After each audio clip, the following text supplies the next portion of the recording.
এখনো আপনি যদি কন্ট্রোল প্লাস সি দিয়ে কপি করেন এবং কন্ট্রোল প্লাস বি দিয়ে পেস্ট করেন, তো এখনো আপনি আপনার সময় নষ্ট করছেন।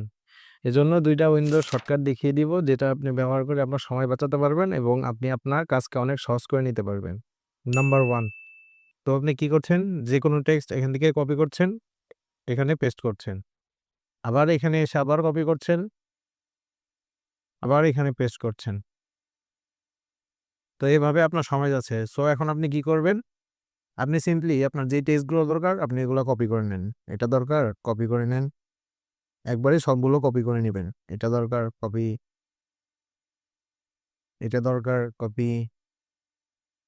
লিঙ্ক দরকার, তাও কপি করে নিতে পারেন। তো যেখানেই আপনি আপনার কপিগুলো পেস্ট করতে চাচ্ছেন, ওইখানেই আপনি উইন্ডোজ প্লাস ভি ক্লিক করে দিবেন। এখানে আপনি যাবতীয় যা কপি করছেন সব একসাথে পেয়ে যাবেন। Number 2, Windows plus dot click করে দিবেন। এখানে আপনি যাবতীয় যত ইমোজি আপনার দরকার সবগুলো পেয়ে যাবেন। আপনি একটা, একটা করে ইউজ করতে পারবেন। তো এরকম আরো টিপস তো অবশ্যই ফলো করে রাখবেন।